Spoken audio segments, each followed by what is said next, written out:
Instituto Milenio Biodemos y ADN Podcast presentan Miedo, un podcast sobre Chile. Tú te subes al metro y no te das ni cuenta que pasa cualquiera y te pega un empellón y te puede botar, ¿ya? Y es natural que eso le genere miedo, porque si un adulto mayor se cae, se quiebra la cadera, te aseguro que no dura mucho más.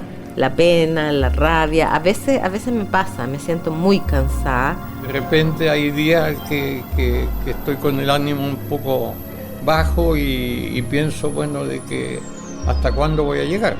Efectivamente, esa romantización, por ejemplo, respecto de lo emocional, puede ser doblemente difícil. Hay una estudiante de magíster que trabaja con nosotros en un proyecto Fondesit y que está trabajando con mujeres que tienen que cuidar a sus padres quienes abusaron de ella.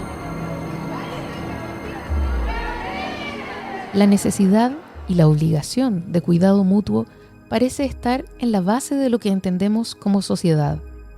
Una historia incomprobable cuenta que un estudiante le habría preguntado a la famosa antropóloga Margaret Mead cuál era el hito que marcaba el inicio de la civilización.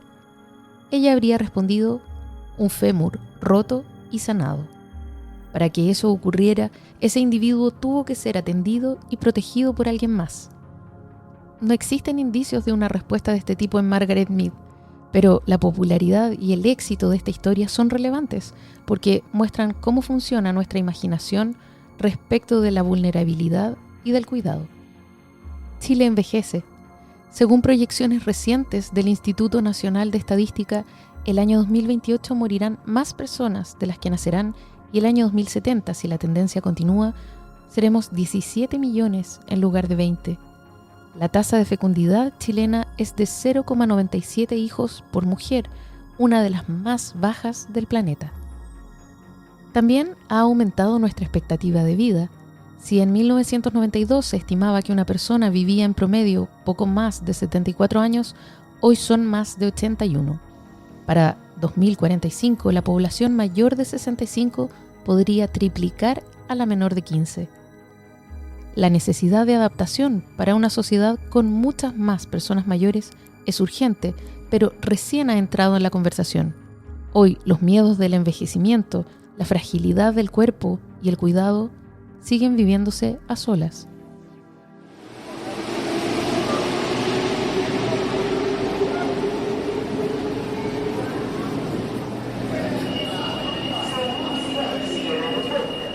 Clara tiene 82 años, está sana y es autovaliente, pero circula por la ciudad con un miedo que frena su paso. Y es difícil para un adulto mayor muchas veces deambular. Yo te digo, tú te subes al metro y no te das ni cuenta que pasa cualquiera y te pega un empellón y te puede botar, ¿ya? Y es natural que eso le genere miedo, porque si un adulto mayor se cae, se quiebra la cadera, te aseguro que no dura mucho más. Armando tiene 74 años, es comerciante, tiene una pequeña empresa que no ha dejado de atender, no tiene planes de jubilarse, pero a veces tiene miedo de no ser capaz de continuar. Hasta el día de hoy, estoy capacitado, tanto de producir, porque yo igual tengo que producir en mi fábrica y después traer los productos aquí para la venta en el local. Mire, un 0,5%, ¿ya? De repente hay días que estoy con el ánimo un poco bajo y pienso, de que hasta cuándo voy a llegar. Mientras algunas culturas resuelven el bienestar colectivamente, otras generan estructuras políticas y sociales para organizar el apoyo de las personas mayores que necesitan más cuidado, como los niños o las personas mayores. Es lo que ocurre con el derecho a la cuna, con el pilar solidario para las pensiones en Chile o con el llamado estado de bienestar en el caso de Europa. En Chile tenemos una relación ambivalente con el cuidado. Por una parte, hay consenso en que las personas que lo necesitan deben obtenerlo. Por otra, asumir personalmente que necesitamos apoyos y cuidados altera nuestra autopercepción y nos da miedo. El imperativo social es el de ser autovalente, arreglárselas solo. No queremos aproblemar a otros alterar los delicados equilibrios familiares, aparecer como débiles, como una carga para el resto. Pero no obtener la asistencia que requerimos también genera miedo. Hoy, si un hueso se rompe, no es claro quién o cómo nos van a cuidar. Porque muchos adultos mayores han dado todo, por sus hijos, por sus nietos, por sus hermanos, y de repente se encuentran, como vino recién una señora de más de 95 años. Yo me aburrí ya. Llevo años tratando de juntar a mi familia y no lo consigo.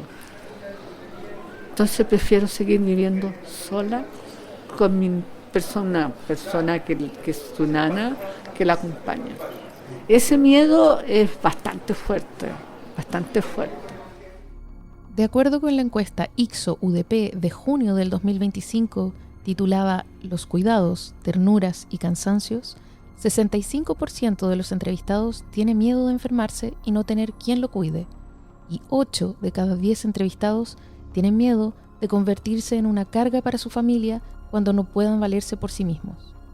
La misma encuesta demuestra que las personas consideran en una gran mayoría que cuidar debe ser una responsabilidad compartida entre el Estado y las familias. Pero no es la realidad de Chile. Cuidar sigue siendo un asunto privado.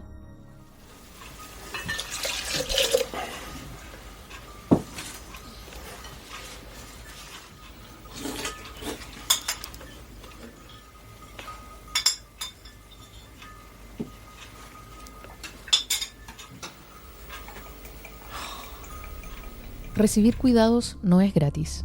Una cuidadora puede cobrar entre 400.000 y 2,5 millones de pesos, dependiendo del tiempo que implique y de las tareas que se requieran. La necesidad de cuidado de una persona siempre impacta emocional y financieramente a los más cercanos. A veces, los recursos materiales no existen y las cosas se complican mucho más. Según los datos del Registro Social de Hogares, 8 de cada 10 personas que cuidan pertenecen a hogares ubicados en el tramo 1 de la clasificación socioeconómica, es decir, aquellos que tienen menos cantidad de ingresos. Cuidar en muchos casos es también el miedo permanente de no tener los recursos que se necesitan. Marjorie Murray, académica de la Escuela de Antropología de la Universidad Católica, investigadora de Biodemos y del Centro de Estudios Interculturales e Indígenas, trabaja desde hace años en temas de cuidado. Explica que contar con los recursos necesarios es uno de los problemas permanentes a los que se enfrentan quienes cuidan. Entonces nosotros hablamos de circuitos, de platas, que son específicas para ciertos fines de cuidado y que solemos obviar en las encuestas, en la casera, da lo mismo, ¿no? En las fichas incluso. Eso se ha estudiado por mucho tiempo. El ingreso formal de plata dice muy poco, no solamente de cuánta plata llega a la casa al mes, sino también de cuáles son las salidas y las salidas específicas para qué tipo de prácticas de cuidado, que es prácticamente todo lo que está en torno a la vida familiar o la vida en comunidad. En torno a esa necesidad, las familias improvisan distintas soluciones privadas, una red de favores, rifas, trueques, completadas y angustias. Las soluciones van desde la solidaridad familiar o comunitaria hasta prestaciones informales o ayudas de terceros que no tienen estabilidad y que implican una especie de crisis cotidiana y permanente. De acuerdo con el Registro Nacional de Cuidadores, en el 86% de los casos, quien asume la tarea de cuidar es una mujer. Marjorie Murray dice que nuestra sociedad ha hecho del cuidado una idea casi constitutiva del ser mujer. La autodefinición de la mujer, por ejemplo, por parte del Estado, es ser cuidadora, más allá de ser trabajadora u otras cosas, ¿no? Por lo tanto, se le define y se le pide y se alía con las mujeres en tanto son cuidadoras. Por lo tanto, el cuidado tradicionalmente, y eso, claro, puede cambiar mucho en forma, pero yo creo que en fondo está muy presente, es una parte constitutiva de... No sé si es la palabra correcta, pero como una autorrealización o qué es ser mujer en esta sociedad, por ejemplo. Explica que existe una romantización del cuidado, lo que constituye una trampa. Como el cuidar les sería consustancial a las mujeres, nuestras formas de organización social suponen mucho más trabajo de ellas. Según la segunda encuesta nacional de uso del tiempo, las mujeres dedican en promedio 3 horas y media al día en trabajo de cuidado no remunerado, mientras que los hombres dedican 53 minutos. Pero se trata más que de tiempo. A partir de la idea de que el cuidado es algo natural y que implica gratificación emocional para las mujeres, temas como la remuneración, el agobio o la salud física y mental dejan de estar en la conversación pública y se vuelven una experiencia individual. Recién en los últimos años se ha generado una mayor conciencia respecto de la magnitud, la soledad y el costo de una tarea como el cuidar, una tarea que, de acuerdo con la encuesta sobre cuidados Ixo-UDP, genera felicidad en la misma medida que genera cansancio.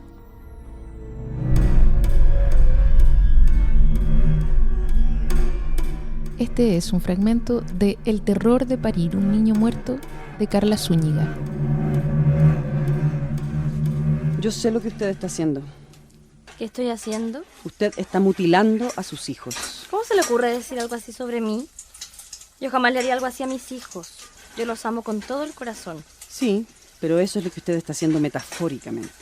No me venga a hablar con esas palabras extrañas. ¿Por qué no está mandando a sus hijos al colegio? Porque han estado enfermos. ¿Así? ¿De qué han estado enfermos? De una enfermedad extraña. ¿Qué síntomas tienen? Se les cae la piel a pedazos. Se les cae la piel a pedazos. Sí, yo creo que es lepra. ¿Qué? Que mis hijos tienen lepra. ¿Me muestra el certificado médico, por favor? No sé dónde lo tengo. ¿Y usted no se ha contagiado? ¿No? Sus hijos tienen que ir al colegio, ¿Por qué? porque no puede negarles la educación. Cuando se mejoren de la lepra los voy a mandar al colegio. ¿Dónde están los niños? ¿Viendo tele? Los niños necesitan sociabilizar, necesitan correr, necesitan ver el sol. Los niños necesitan amor. Yo la vi. ¿Cuándo? ¿Cuándo usted se disfrazaba? ¿De qué está hablando? En los recreos. Usted se disfrazaba de árbol para ir a ver a sus hijos. No sé de qué está hablando.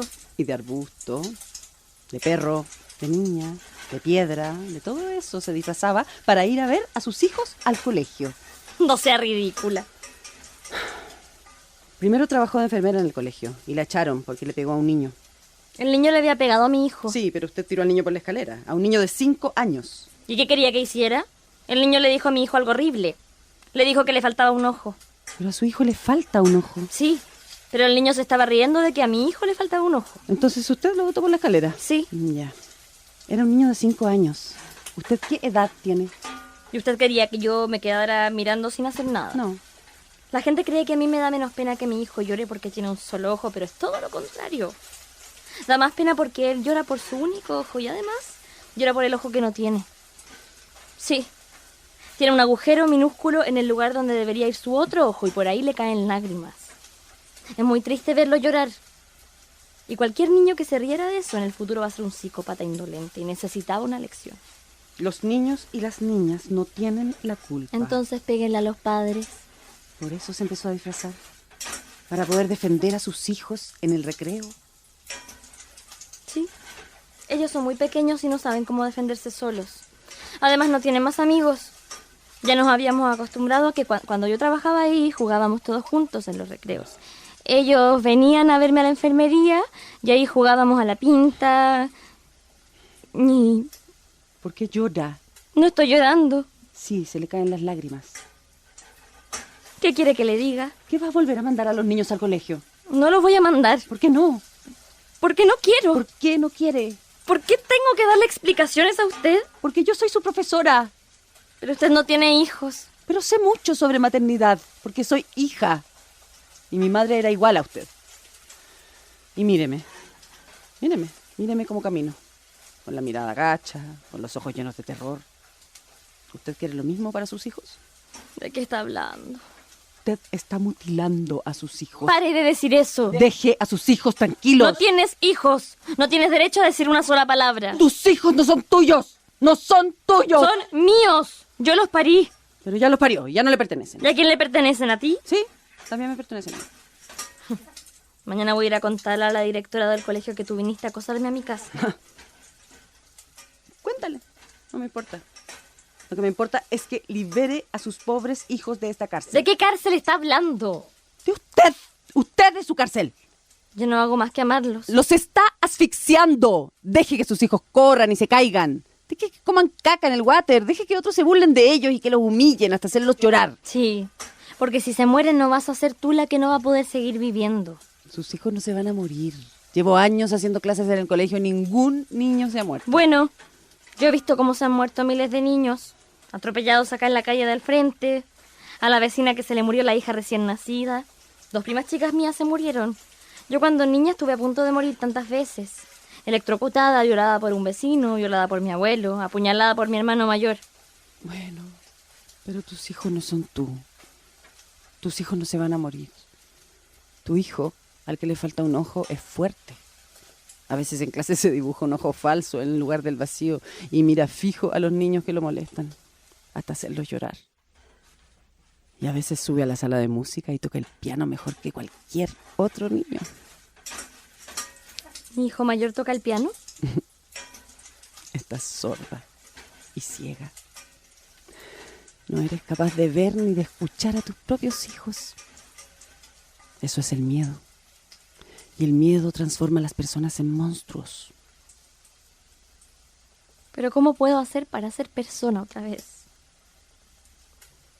No sé cómo apagarme la cabeza. No sé cómo apagar esa voz que me dice que todo va a salir mal. Que todos van a ser felices menos yo. Y mientras cocino se me vienen a la cabeza imágenes de mis hijos cayendo por el precipicio.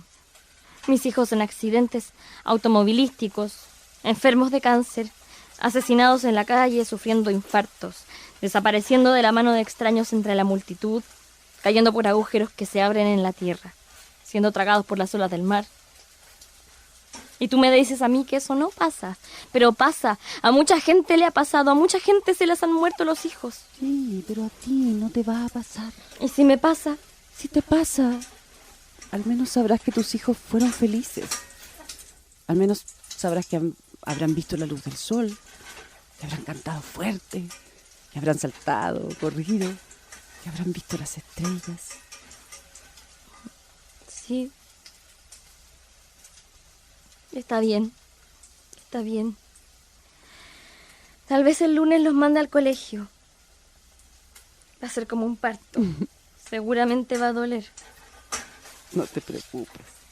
Las mujeres estamos preparadas para esa clase de dolor.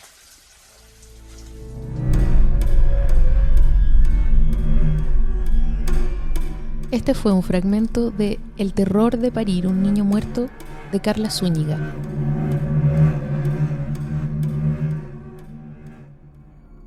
En quienes cuidan, a menudo existe una vinculación emocional y una preocupación desde el cariño por la persona a la que cuidan y por su bienestar. Pero no es la única realidad. A menudo la sociedad y las familias cargan en las mujeres la obligación de cuidar a padres violentos, ausentes durante la crianza o incluso a abusadores.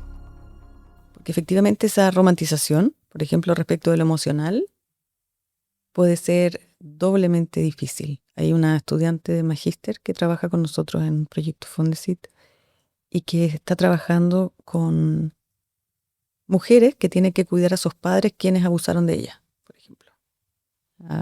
Que obviamente es una versión extrema de las enormes dificultades y falta de romanticismo en cualquier sentido respecto de que este cuidar con esa carga, ¿no?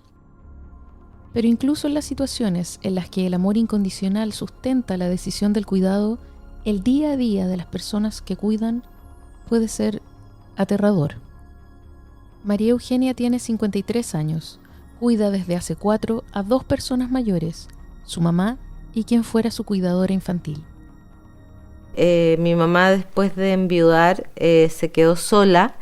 La opción era llevarla a un hogar y no quise hacer eso, no quise que ella terminara en un hogar de ancianos, quise tenerla conmigo porque no quise que estuviera sola, no quise que le faltara el calor de hogar, no quise que estuviera sin sus hijas, no quise que estuviera sin sus nietos, que los viera crecer, que los viera realizarse, que tuviera el cariño directo de su familia. Esa preocupación convive muchas veces con una enorme sensación de agobio y de soledad. El miedo a que la situación se perpetúe o empeore es uno de los más frecuentes. Mira, yo te diría que es una mezcla, son sentimientos encontrados. La pena, la rabia, a veces me pasa, me siento muy cansada y me pasa esta cosa un poco de rebelarse contra lo mismo, decir, ¿cuándo se me ocurrió tomar una responsabilidad tan grande? Y me da pena, no quiero estar para ver esta situación cuando colapse, cuando llegue el minuto en que ya no pueda hacer más. Ese momento, el del colapso del cuidado, es un enorme miedo que comparten quienes necesitan cuidado y quienes deben cuidar. Un panorama que también involucra a las mujeres frente a la opción de su propia maternidad, de acuerdo con Marjorie Murray. Pero nosotros yo creo que sí vivimos nuestras propias crisis de cuidado. Y en el caso nuestro tiene que ver con distintas cosas, entre ellas con el aumento de la expectativa de vida, con la incorporación o el anhelo de incorporación, inserción al trabajo por parte de las mujeres, con los apoyos tan focalizados con los que cuenta nuestra sociedad para grupos muy específicos. Y yo creo también con el desarrollo de ese individuo, sujeto, sujeta, individua chilensis de los últimos 30 años, que ha sido sumamente estudiado, pero quizá no ha sido necesariamente estudiado en el marco de los cuidados, ¿ya? Postergar la maternidad no necesariamente supone una liberación o una revolución por parte de las mujeres, sino que puede que esté precisamente arraigada o vaya de la mano de una idea muy específica y muy rígida de qué suponen los cuidados durante la maternidad. La dimensión social del cuidado ha comenzado a ser discutida. Se ha creado el Registro Nacional de Cuidadoras y Cuidadores, que ya tiene más de 216.000 personas enroladas que cuentan con una credencial que implica facilidades a la hora de hacer trámites. También se han sentado las bases para un sistema nacional de cuidados con centros de cuidado, con apoyo a cuidadoras y a personas con dependencia. Pero esas tareas aún son focalizadas y tienen alcance limitado. Aparecen cuando la urgencia es máxima.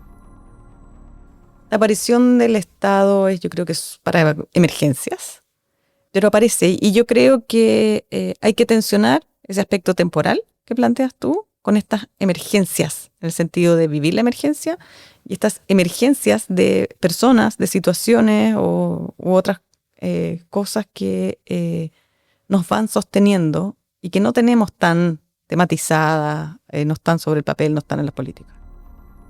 Conjurar el miedo a caernos, a enfermarnos, a no tener quien nos cuide, no es, por su naturaleza, algo que podamos hacer nosotros mismos. Conjurar el horror de no poder cuidar adecuadamente a otra persona o no tener apoyo si, como teme María Eugenia, las cosas empeoran, supone volver a hacer colectiva una de las primeras certezas de nuestra especie. No estamos hechos para estar solos. Yo tomé esa decisión en forma voluntaria, libre. Estoy súper contenta con haberla tomado porque no me hubiera gustado que ella se hubiese quedado sola. Fue Miedo, un podcast sobre Chile. Una presentación del Instituto Milenio Biodemos y ADN Podcast. Disponible en adn.cl y Spotify. Para más información, visita www.biodemos.cl.